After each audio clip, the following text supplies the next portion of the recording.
Welcome to Professionals and Coffee, a volunteer collective for brewing networking opportunities. I'm Carolina Salinas, founder and host of this initiative. In this episode, Professionals and Coffee will talk about communication and strategy with Jean Michel Catta, a strategy and communication consultant at Jean Michel Services Consulting Services. And as a co-host, today we have Mozam Yadav, an international student from the Public Relations Postgraduate Certificate from George University. Welcome to Professionals and Coffee. Welcome. Thank you. Thank you. Welcome to you too. So, it's a pleasure to be here. It's really a pleasure to be here. Thank you for the invitation. Thank you, Carolina, for having me. So I would like to start with our guest, Jean Michel. I would like to begin with asking you that what was the initial thing that made you steer towards the field of communications as a potential career choice? Well, circumstances, like a lot of things in life, circumstances. So I'll give you a very short, I was a history student. So I studied in history.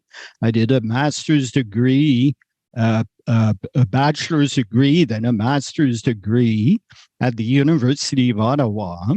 And so doing history is you write, you research, you acquire a lot of knowledge on the society that you're studying, and in this case was Canada.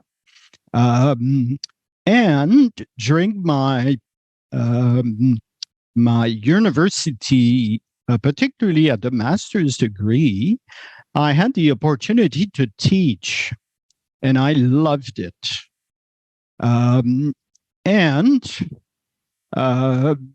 I then started a PhD, but very quickly I realized that the pure research wasn't for me. I loved the communications part. I love to communicate with people. And so by circumstances, I ended up at the Bank of Canada in Ottawa, the central bank. There was a junior information officer position, was a very small communications department at the time. And I did the interview and I got the job.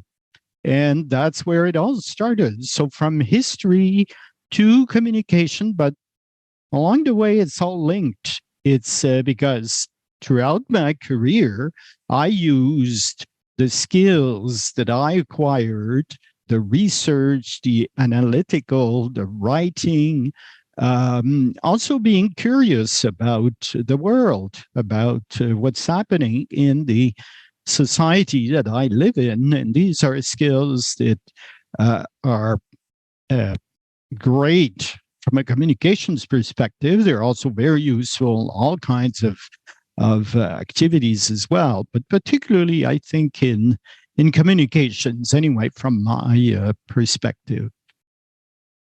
Yeah, I see you've come a long way from history to communications.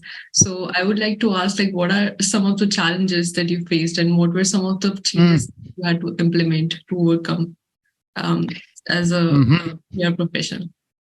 Well, it's interesting, actually. The two questions are linked, and you'll see the answers are linked in the sense that I learned the as we say, the ropes. I learned about communication, working in communication, and I did all sorts of jobs. And communications, as you well know, there's sort of two, or the way I see it, there's sort of two big parts to it. There's the thinking part, the content, and it's also the doing part.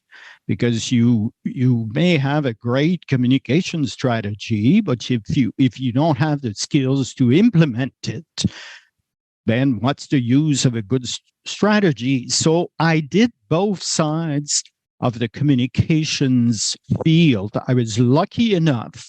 I took on position. I took on new challenges that with time got me to acquire a lot of the skills. I also took some seminars and professional development, and I had great bosses, great mentors, great people around me that I learned a lot from just by watching how they did communication. It's one of the greatest way to learn.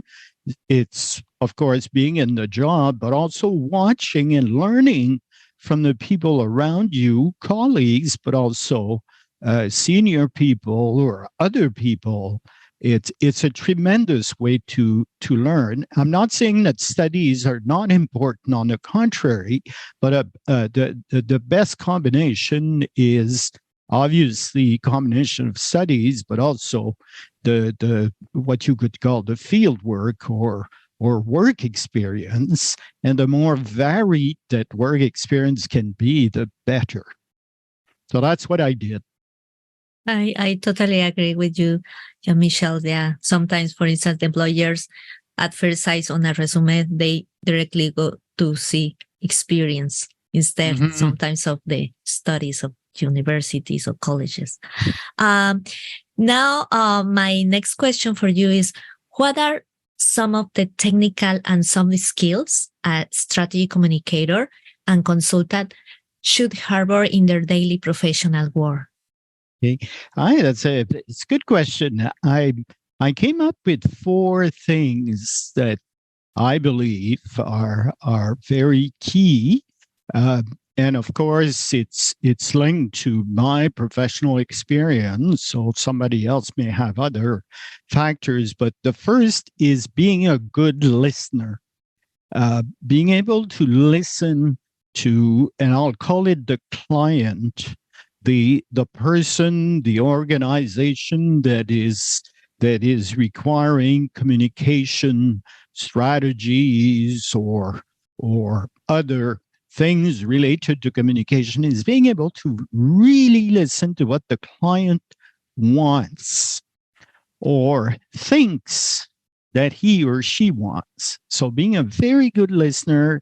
And secondly, the ability to turn what you've listened to into a language, into a strategy that obviously will fit what the client is looking for. And what the client is looking for is not necessarily what he or she thinks he or she wants. If I see what, you have the other ability is able to also put forward to the client options or strategic views or angles that the client may not have seen.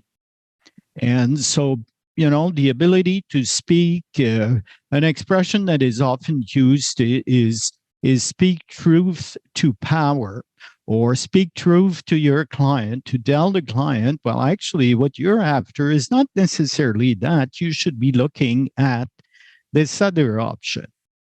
Okay. The other skill, which I believe is very, very important, and I go back to sort of the way I see communication, is the ability to think and to think on your feet, because communication is it's fast. It's moving. It's the environment is always changing. So the ability to think, but the ability to do. And for instance, if I compare the job descriptions these days versus what was required when I started in communications, it's amazing how now what people have or need to have is both the strategic skill, but also the technological skills to be able to work with social media, with the web, with all the new technologies, including AI and all these great tools. And it's really, it's actually quite a fantastic opportunity to learn and expand, because again, the ability to think and the ability to do.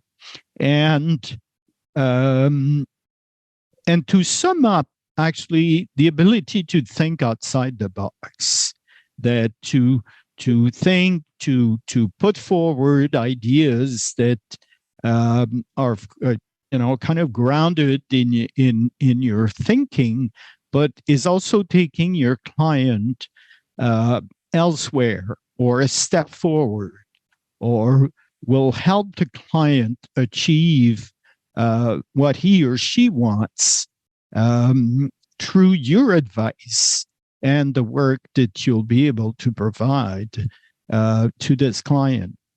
So on to my next question. I would like to ask you, like, considering your time at Finance Canada as an assistant deputy minister for communications and consultation, like, what are some of the key factors that one should be cognizant of in a senior leadership role?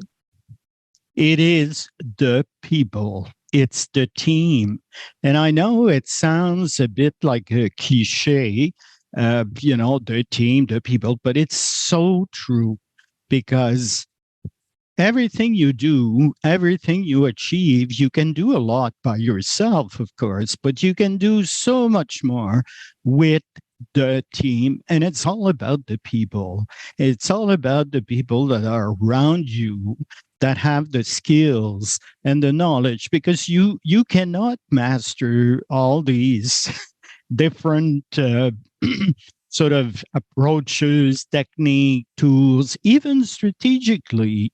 The best strategy is a strategy that is the combination of your thinking and my thinking, because I see the world in a certain way, but you bring another perspective that will enrich the strategy. So again, it's literally about the people, and leadership is about leading a team or coaching a team, or making sure that your team has the abilities, what it needs to succeed. It's fundamental. So well said. I completely agree that it is the people in the team that makes the communication team stronger. Mm-hmm. So, like, with all that experience you just talked about, I would, and career spanning over 3 decades, I would like to ask you, like, what is the best part of your job? It's the best part now. It's the best part. It was the best part in the past, is seeing the results of your work. And communication is, I think, a great field for that, is in the sense, great field of work, in the sense that, and I go back to the example, you have a client, it's your boss, or it's the organization, or you're a consultant, you're advising an organization. So you figure out the strategy and you think this will work, and then you implement the strategy and you see the results of the work. It's not something that will, some of it will come with time, but with communication, there's you'll see the results of your work quite quickly. It could be true, for example, I'm just thinking of examples here. It's a major, major announcement, major public relations strategy. It's a complex, multifaceted engagement strategy, a lot of stakeholders. You'll see the results of your work, and through that you'll have to adapt, you'll have to change your strategy. It's a constant, because the strategy itself is something that will will evolve, will move, will change, because again, the context, the environment is never fixed in time. And now, Jean Michel, that you mentioned about all these projects, my question is a little bit linked with this. If you could please elaborate on a specific PR project that you remember that you enjoyed working on. It's and I'm going to have to give you a little bit of context. It's the federal budget. So every year, the Minister of Finance in Ottawa, stands up in the House of Commons and tables what's called the government's budget or annual budget. And it is, in essence, it is how the government will be spending taxpayers' money. Okay. It's a very complex exercise between within the government, between ministers, it's hugely complex. And I was at finance. I was the person responsible to put it, to simplify things a bit, but I was the person responsible to put the whole package together, the whole budget together, including a communication strategy, because at the end of the day, this budget is about programs and benefits to Canadians across the country, and not just for this particular group or that particular group, but it's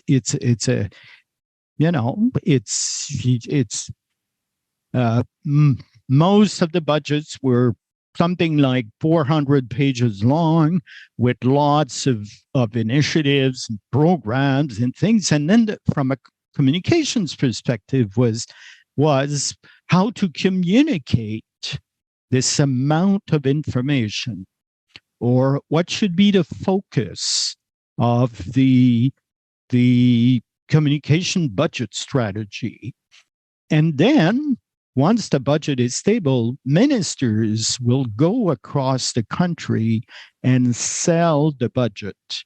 And again, that was a big part of our job in communication, was to support and advise and provide material and documents and what have you to ministers as they were communicating about the budget. And the big transition through all this was government communication moving to digital communication, where social media writ large